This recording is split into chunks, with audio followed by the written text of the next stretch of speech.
It's your boy Salvajee from the Salvajee Cartel. Here's my third 100 tips video for Fortnite Save the World. I'm going to be giving you guys 25 tips with ninjas, soldiers, outlanders, and constructors, the 4 hero classes that we have in Fortnite Save the World. Of course, my supporter creator code, it's Salvajee, and if you want to use it, that would be Gucci.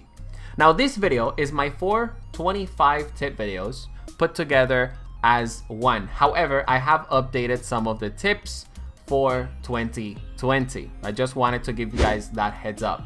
I just want to point out, revisiting all of the 25 tips and updating some of the tips did take a lot of time, and this video did take a lot of time also to put together. So if you guys would drop the video a like, I would appreciate it. You know, dropping the video a like helps out content creators a lot, guys. And the truth is, I should honestly be more strict about how often I ask my subscribers to drop the video a like, because when I do ask you guys to drop a like, you guys always crush it, right? But when I don't, my videos sort of underperform a little bit. So let's get this video to 50 video likes within 24 hours, and if that happens, I'll drop my 400 tips video in about 3 days or so. Alright, I'm not kidding. I have a 400 tips video in the works. It's in the finalizing stages.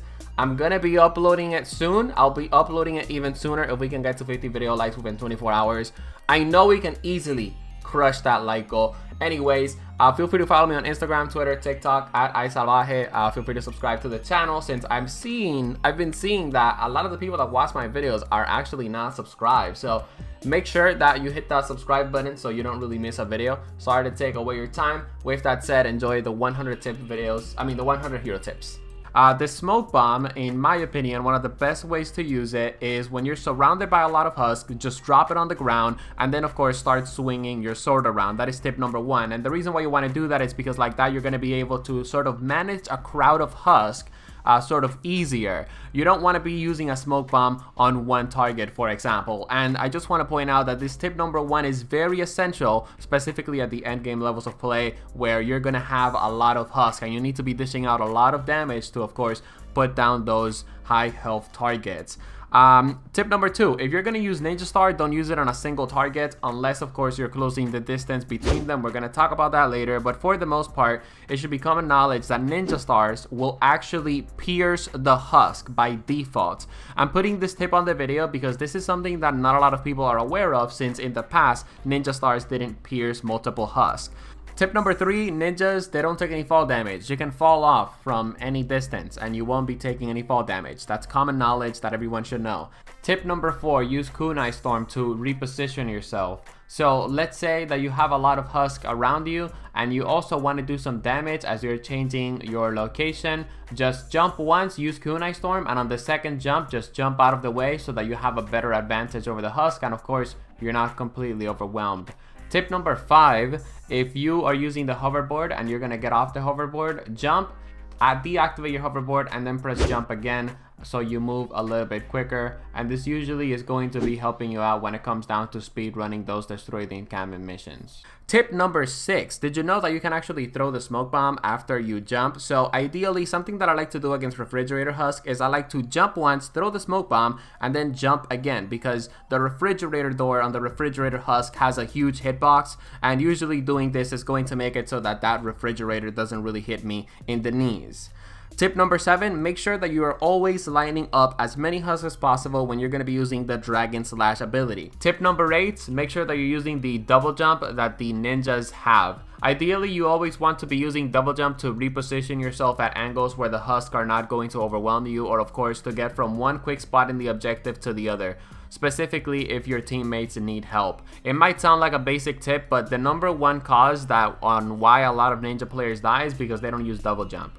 Tip number 9, don't double jump and then use Kunai Storm. If you want to maximize Kunai Storm, don't jump from really high and also use Kunai Storm either. For the most part, you want to be using Kunai Storm as close to the ground as possible, because that's what is going to drop a concentrated amount of kunais to actually do some pretty decent concentrated damage.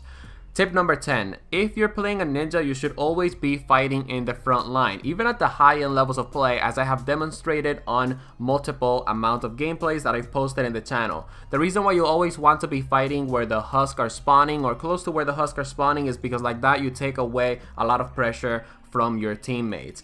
Tip number 11, since you're always going to be in the front line, you might as well always make sure that you're taking out some threatening miss monsters like blasters, for example. Tip number 12, a really good support ninja to have if you are rocking a melee build is Whiteout Fiona. Whiteout Fiona is a must-have, and I'm pretty sure she's going to become part of the base Save the World game in Season 10. Just want to point that out. Tip number 13, a really good ninja at the high-end levels of play to also have as a support ninja is Alchemist Sarah. She gives you the ability to throw down a smoke bomb, and then the smoke bomb is actually going to be healing you. Very, very effective and extremely overpowered if, of course, you're using tip number 1. And I want to update this tip by also letting you guys know that a great support hero to also run with your ninja builds is Crossbones Barret, because he gives you the ability to get coconuts, and then, of course, the coconuts are going to be healing you and giving you more damage, which, of course, makes Crossbones Barret very, very helpful, and actually even better than Alchemist Sarah most of the time. Tip number 14, let's go over some of the best team perks for ninjas at the time of making this video. Preemptive Strike is really powerful if you have a build that specifically focuses on a lot of damage when it comes down to melee and ranged weapons. And of course, there's also the Dim Mak team perk, which is very powerful and is going to be regenerating your shield every time you get a melee kill in Shadow Stance. And of course, you also have the Bio Energy Source team perk, which will also be regenerating your shield when you use energy or a heavy attack with one of your melee weapons when you're playing a ninja. Tip number 15, use the Tail of the Dragon ability that Snuggle Specialist Sarah brings into the table in a concentrated area or in an area where a lot of the husks are going to go into. And the reason why you want to use that Tail of the Dragon ability in an area that husks are about to go into or in a concentrated area is because like that you're always getting that little bit of extra damage to the husk, and it definitely helps out at the high levels of play. I know it sounds a bit complicated, but the gameplay example of course should be showing you guys what I mean. Tip number 16, listen, you're a ninja, you have the double jump, you can move very quickly. Your number 1 priority should also be to always take out enemy lobbers. Lobbers are extremely annoying. At the time of me making this video, they have perfect accuracy on players and the objective, so it is your job to take out lobbers at any level of play. Tip number 17, what are some, good weapons to have if you are playing a ninja other than a melee weapon? Alright, so at the time of me making this video, I usually like to have a sword. Obviously, I like to use swords when it comes down to using ninjas. But if you want to use any other melee weapon like a spear, for example, you could use that. I also want to have a ranged weapon. Sometimes I also like to have a shotgun like that. If there's a husk that's giving me trouble, I know I can completely obliterate him at the close ranges. And for my third weapon, I like to have the pot shot grenade launcher. I mean, this thing one-shot smashers at almost a lot of 100+ level missions, or it two-shot smashers at times. So the pot shot is just an absolute must. If you don't have it, don't worry, it's gonna come back to save the world eventually, and when it does, you need to get your hands on it because this thing is overpowered. Tip number 18, as a ninja, you are probably going to have a lot of control over the area that you're guarding, specifically if you're guarding the front lines. However, if you have another teammate in the front lines with you, that means that you're not being as effective as possible. You always want to make sure that if you're playing a ninja, that you're guarding the front line by yourself. Again, you want to take out as much pressure as possible from your team, from the objective, and the way you're going to do that is by guarding the front lines alone by yourself. You could get a little bit of help, by the way, at the higher level missions, like another ninja, for example. That would be really great. But for the most part, my beginner players, my intermediate level players, my high-end low twine peak players, definitely make sure, guys, that if you're guarding an area with a ninja, that you are in that area by yourself taking out husks as they spawn. Because if you've got extra health, that means you can either go to another area that's unguarded, or, well, I guess you could also stay in that area. Tip number 19, when you're out of energy and you can't really use an ability, or you can't really use your sword heavy attack, that's the situation where you want to take out your weapon, right? So a high burst damage weapon like a Bundlebuss, for example, or a long range weapon like the Wraith Assault Rifle, which is going to be part of the base game soon. Long story short, that's why I always want to have a ranged weapon with me in my ninja loadouts. I don't want to run all 3 melee weapons because sometimes I'm going to need that range, and I want the right weapon, of course, for that range when necessary. Tip number 20, let's talk about some gadgets that you usually want to be running with the ninja. So for the most part, I like to run the turret when I'm playing ninja. I like to drop the turret in the air, and then I like to take out Husk as the turret helps me. I usually like to do this when an area is getting really crowded, when I feel like I might be overrun by Husk and my abilities aren't really coming back too quickly. That's where I usually drop one turret. Now, another tip that I like to do with the ninja, specifically at the high-end levels of play, is I like to drop 2 turrets on a specific spawn that I am basically covering, and then I like to go from spawn B to spawn A, and of course take out a lot of enemies over there. Like that, I can take away a lot of pressure from my team in 2 spawns. I'm gonna have 2 turrets on 1 spawn, of course, taking out a lot of the weak Husk, making the big high health Husk a little bit vulnerable so the trap tunnel finishes them. And then I'm going to be on spawn number A, also taking away a lot of pressure from my team as I'm playing the ninja on that specific spawn. Tip number 21, let's talk about another gadget that's really helpful. The slow field. I really like to use the slow field with the ninjas. I don't really use them as much. I'm mostly running Adrenaline Rush and the turret. But from time to time, specifically at the high twine missions, the slow field is almost a must, guys. Sometimes you're going to be really overwhelmed and you don't really need the adrenaline rush because maybe you have your campfires leveled up already or your healing pads. Long story short, you want to drop the slow field when you have a lot of Husk around you, and that's going to help you out taking out, you know, all of the Husk, since the Husk movement is going to be decreased. Also, the slow field also helps out when it comes down to mini bosses. Tip number 2. So, a lot of people sometimes say that ninja stars are really bad. Not really. They just don't know how to use ninja stars. See, ninja stars can actually be used to destroy and weaken the shielder Husk. In other words, the Husk that give a shield over the you know, high health target sometimes or low health target sometimes. So that's one of the uses that I have for ninja stars. Tip number 23, and this is a really important tip, specifically when there's a mist monster that you're about to fight, like a blaster, for example. As you're double jumping towards the mist monster like a blaster, or as you're jumping towards the high health target like a husky Husk, you want to double jump and then you want to throw your ninja stars, or you just want to be on the ground, throw your ninja stars, weaken the target from range, and then you want to finish off the target with the sword. That's why I really like ninjas that have the throwing star ability, because it gives you a lot of utility when you're pushing high health targets like a blaster, for example, or a smasher, specifically at the lower levels of play and the high end levels of play where damage is sometimes really important. Tip number 24, guys, don't build a trap tunnel on the front lines right where the Husk are spawning if you plan on playing a ninja or if you have a ninja in your team, because what that's going to do is it's going to make the ninja not have a lot of movement in the front line, right? The trap tunnels should always be below, wait, not below, behind the ninja, right? That's where you need to be placing the trap tunnels. Like that, all of the Husks that go into the trap tunnels are really weakened because of course your ninja is putting in work.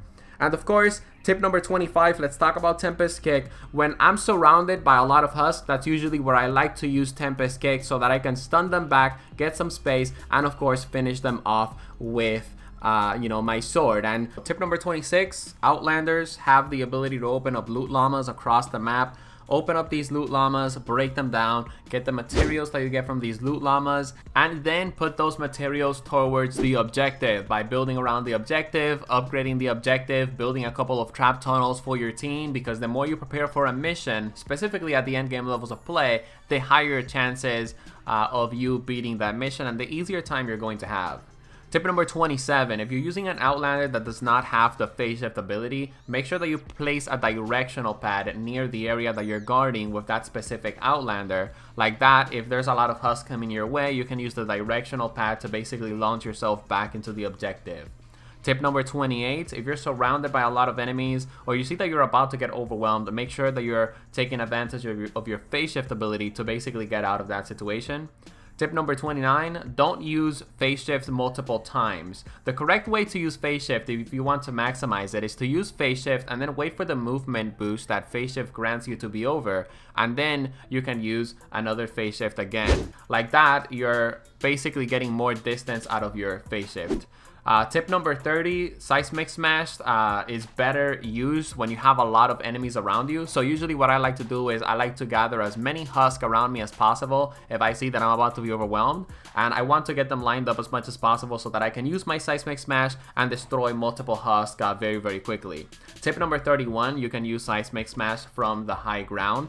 Pretty self-explanatory. Tip number 32, make sure that you're placing down your Teddy ability when the husks are about 5 tiles away from you, you know, just at the medium ranges. Like that, when they get to you, they're either completely dead or they're very, very weak for you to finish them off with, you know, your regular weapons, for example. Tip number 33, and this is a really good important one, the Teddy is a really, really good damage source. So you need to know when is the right time to place down your Teddy.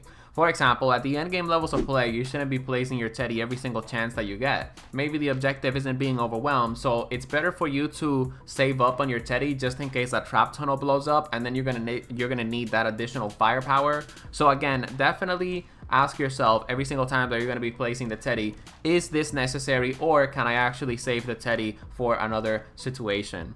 Tip number 34, the shock tower is a really, really good area of effect ability, guys. But make sure that you're using it at the close ranges. Don't drop a shock tower unless there's a lot of husk around you. Tip number 35, the shock tower can actually make husks stagger a lot, and this is basically going to delay them. If you see that there's a lot of husk around you, place down the shock tower and maybe back away a little bit so that you know, you can sort of get some distance before you get overwhelmed, right? Tip number 36, a really good combination of abilities is the shock tower followed up by the Seismic Smash, and that's basically going to make it so that any amount of husk that is right in front of you is just going to get deleted extremely quickly. Alright, tip number 37, let's talk about some gadgets. So the slow field gadget is really, really good if used with the Teddy and the shock tower. You drop down the slow field where there's a lot of husk, and then of course you can drop down your shock tower or your Teddy as well. Tip number 38, if you're going for like a mid-range Outlander build and you're specializing on the Teddy because your Outlander only has that Teddy ability, you can also go with the Airstrike gadget as well. Like that, you're maximizing your medium range damage as most as possible. Tip number 39, make sure that you guys are picking up fragments you know, all around the map as you're getting the materials for the mission or as you're collecting blue glow. Long story short, fragments reduce the cooldown of your Teddy and shock tower, and it makes it so that the Teddy and the shock tower will not cost energy when you want to throw it down. Tip number 40, let's talk about how to maximize your Outlander hero loadouts. So for the most part, if a hero of mine only has the Teddy, I'm going to focus on, of course, maximizing the Teddy ability as much as possible.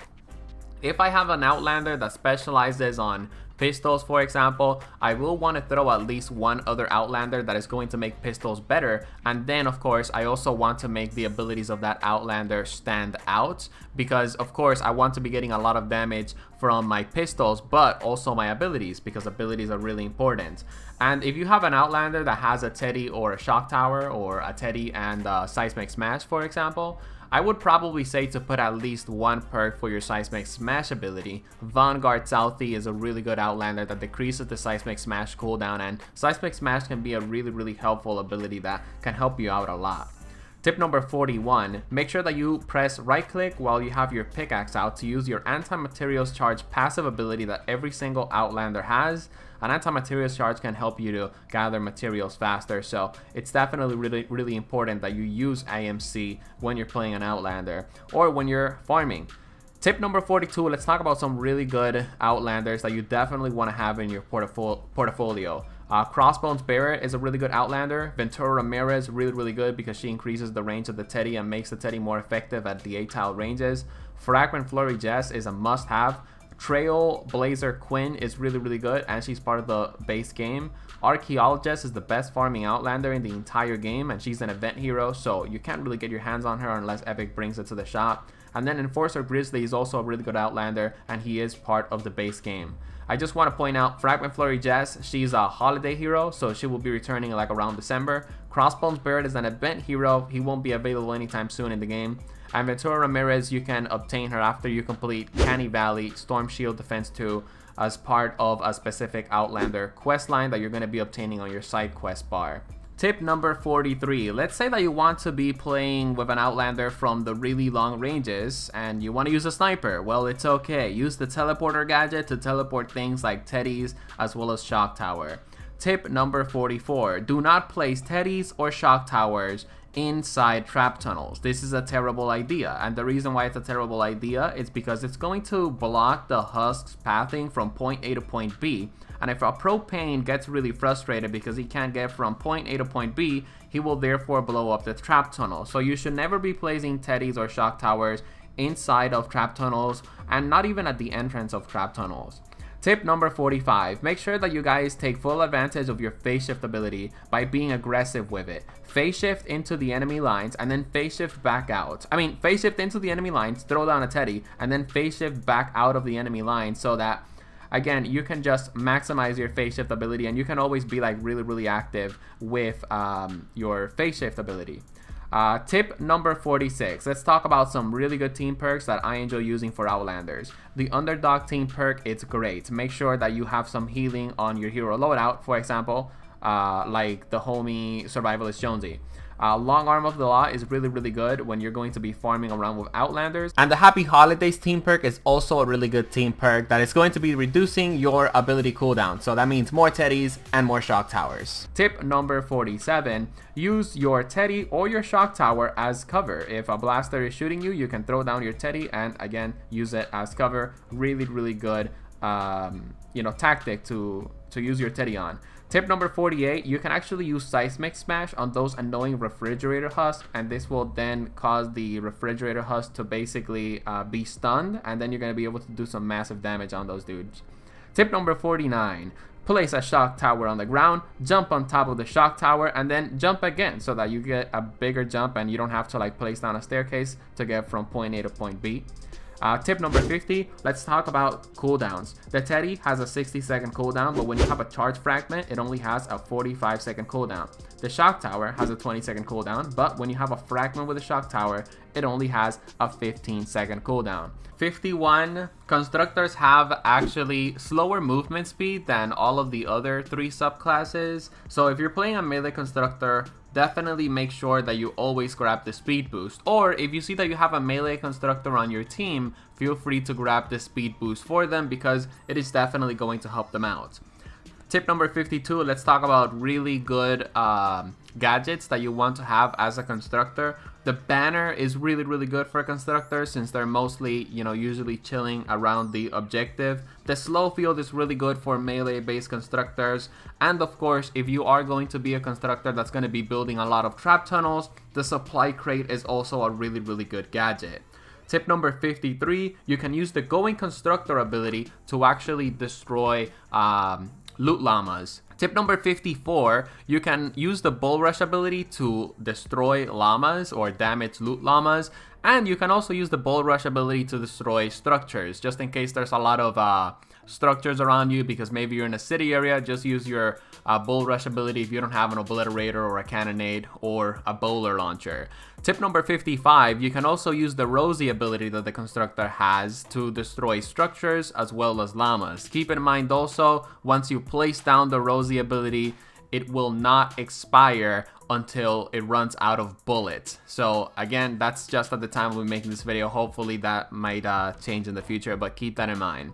Tip number 56, Bull Rush can actually go through multiple husks. So what I like to, do when I'm using a constructor that has the Bull Rush ability, let's say that I'm playing a melee constructor and I just have a lot of husk around me. What I like to do is I like to wait for that specific moment where I'm about to be overwhelmed, and then I like to use my Bull Rush ability, because this is just going to kill a lot of husk around me, and it's also going to be spreading the husk pretty evenly. This is really effective at the defensive modes, and it's also really effective at the offensive modes, and the gameplay example in the background should have given you a pretty good idea of what I'm talking about.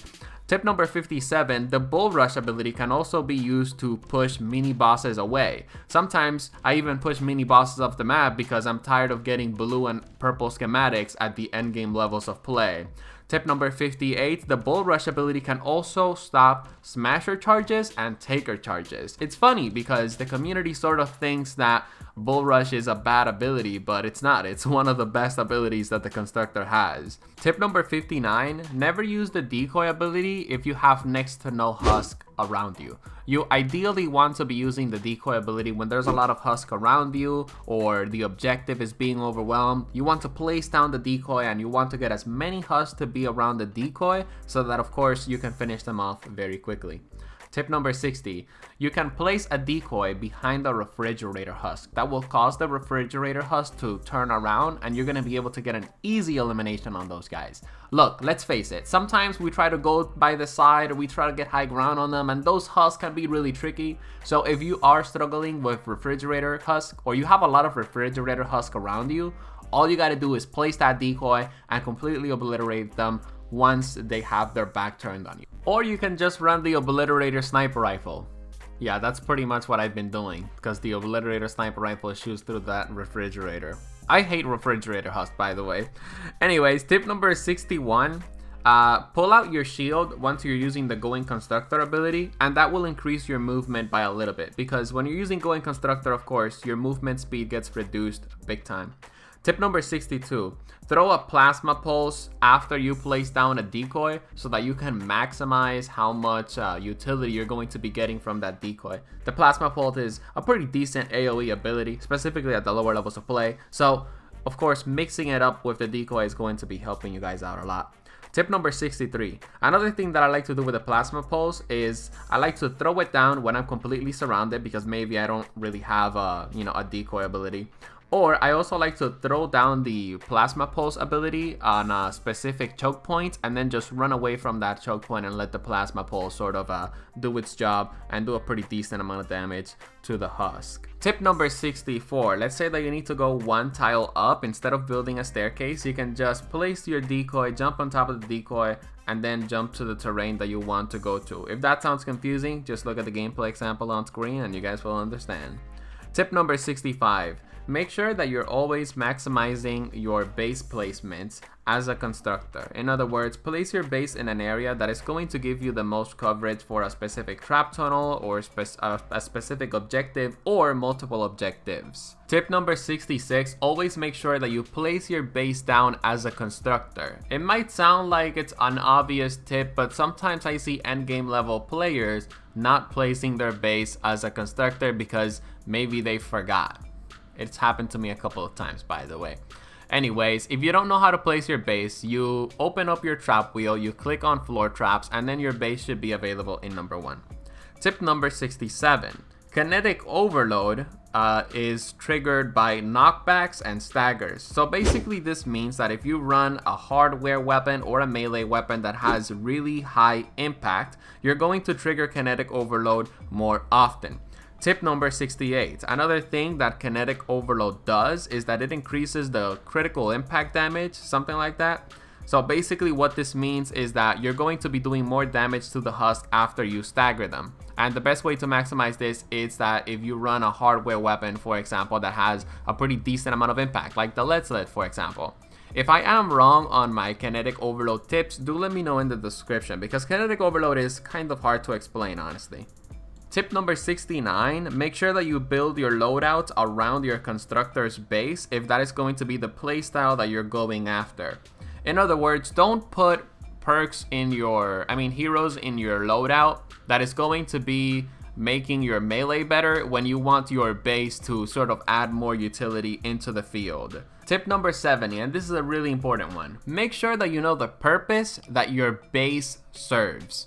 So for example, let's say that your hero loadout makes it so that trap tunnels are going to be more effective. You have the Ice King in your loadout, which is going to make Husk move a little bit slower, I believe. You have Thunder Thora, which is going to give electrified floors. And you also have Machinist Harper, which is going to be increasing trap durability. You should be placing that base around your trap tunnels instead of in the objective, because if you place that base in the objective, you got to keep in mind there's like next to no traps in the objective, which means that you're not going to be maximizing your base. So in other words, you have to know what your base loadout is going to accomplish so that you can maximize your base. Tip number 71, let's talk about some constructors that you absolutely want to have because they're pretty great. The Ice King is pretty awesome. Thunder Thora is also really amazing and helpful. Machinist Harper is great and she's part of the base game.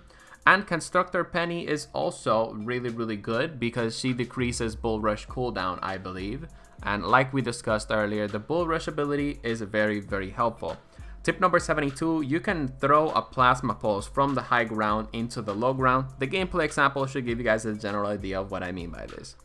Tip number 73, have the right weapon loadouts that benefits your hero loadouts the best. Here's what I mean by that. If you have a loadout that specializes on protecting the objective and adding a lot of utility in the objective, make sure that you're running some long-range weapons. Because since you're going to be protecting the objective and there's probably trap tunnels in front of the objective, that means that you're never going to use a melee weapon. So you're not really being active. You're not really sort of adding value into your team. So if you have a hero loadout that specializes on protecting the objective, feel free to have something like a sniper or an assault rifle, for example, instead of a melee weapon. Alright, tip number 74. When connecting tiles for your base coverage, instead of placing a floor and a wall, just place a staircase, and like that you save 20 materials. And before we get to tip number 75, guys, I just want to point out a like on the video would be highly appreciated, and if you guys want to use my support a creator code, it's Salvajee, that would also be appreciated. But for tip number 75, we're going to talk about some of the best team perks that you guys can run for constructors. So if you're running a melee constructor build, you can run the Bioenergy Source team perk. This is a really good team perk because it's going to be regenerating your shield.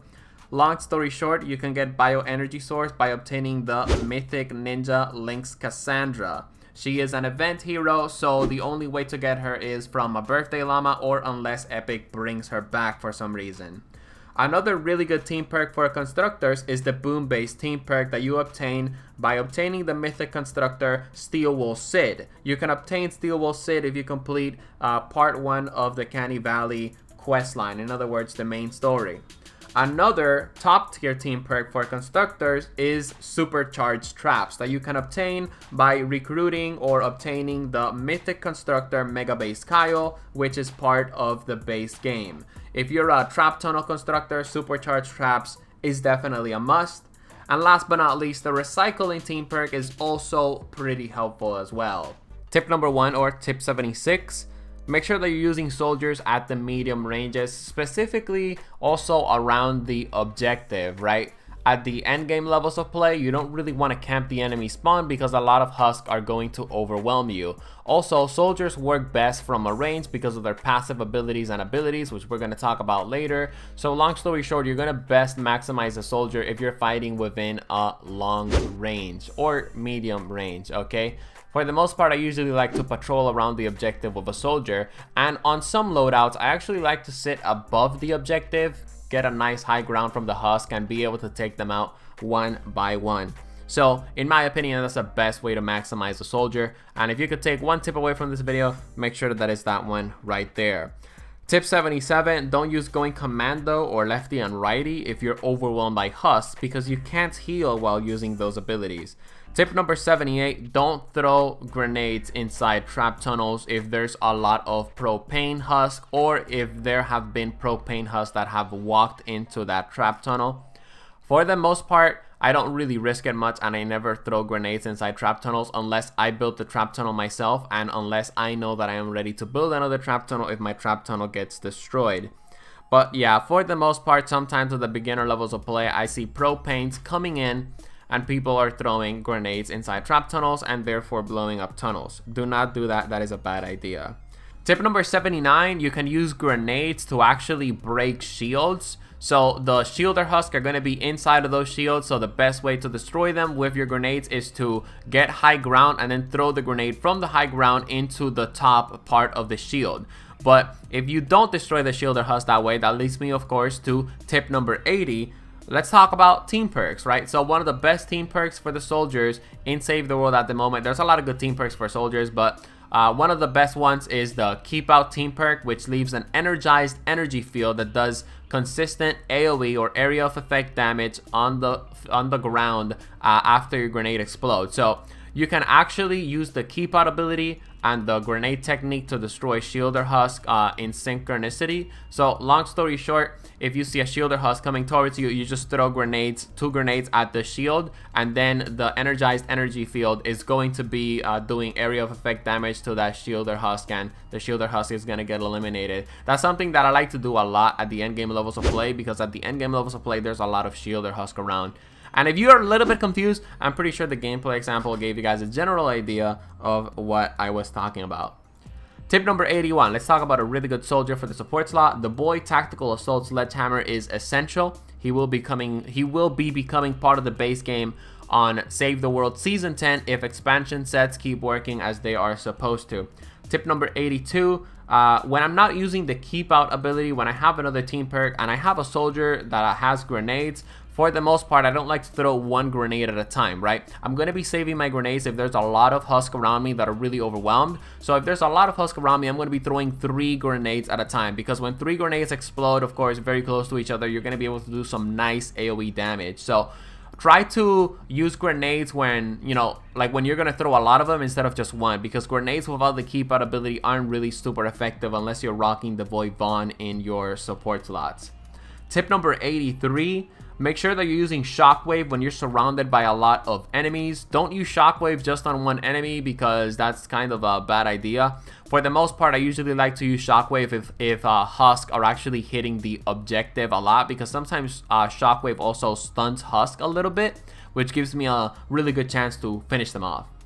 Tip number 84, let's say that you fall from really high in the sky. Well, if you use Shockwave when you're really close to the ground, you can negate all the fall damage. Tip number 85, the lefty and righty ability as well as the going commando ability is extremely effective for destroying structures such as trees or buildings, etc, etc. So make sure that you're using those abilities if there's a lot of buildings around you, or if there's just a lot of useless things around you.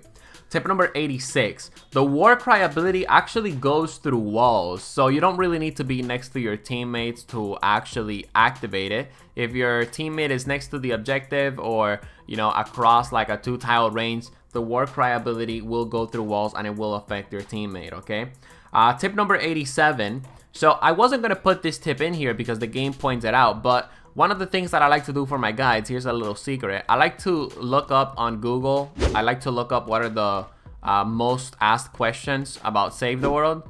And I take a look at the autofill results and I see what people are asking. So, of course, I can, you know, put it on one of my guides video and stuff.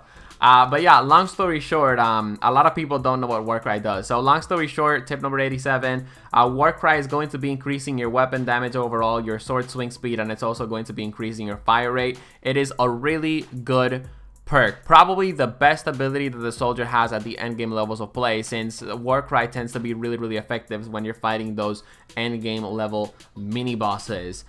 Tip number 88, if you are playing a soldier and you're maining a soldier, make sure that you're leveling up your offense. You're prioritizing leveling up your offense in your skill tree so that of course you can get that extra ranged weapon damage. Do keep in mind, guys, you are going to be fighting at the medium ranges around the objective, and for the most part a lot of the husks aren't going to get back at you, which means that you can have your offense like 40 levels above your fortitude and resistance, because again, you're not really going to be taking that much damage unless you're somebody that just likes to play a lot of offensive modes like destroy the encampments. I guess you could say have your offense 20 to 30 levels above your fortitude, resistance, and tech.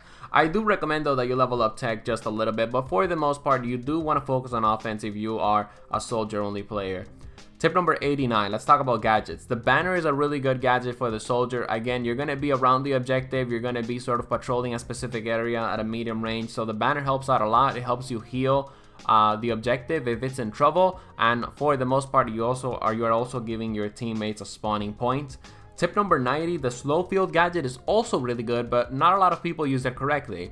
Ideally, if you're being overwhelmed in the objective, you want to throw down the slow field gadget, and then what you want to do is you want to go for a lot of headshots so that you can destroy the husk.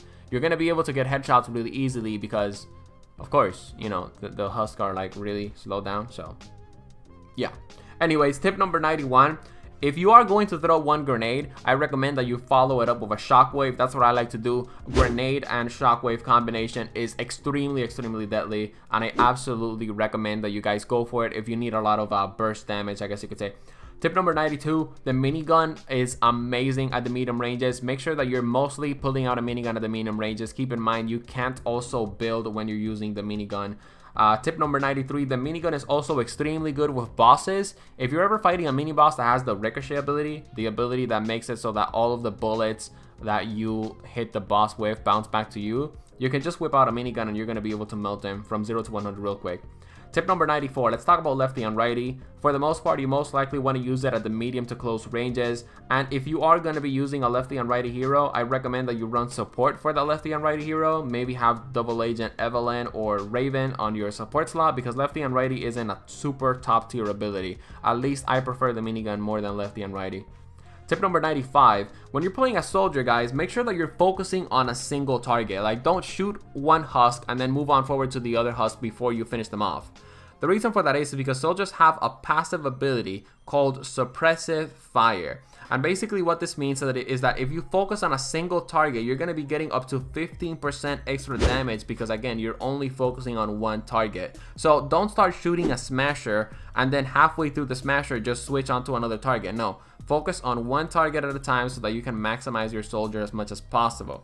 Tip number 96, every 3 kills that you get with a soldier, you get 10% extra damage, and that's gonna last for an extra 7 seconds. But every time that you get a kill, okay, that sort of cooldown is going to be refreshed, okay?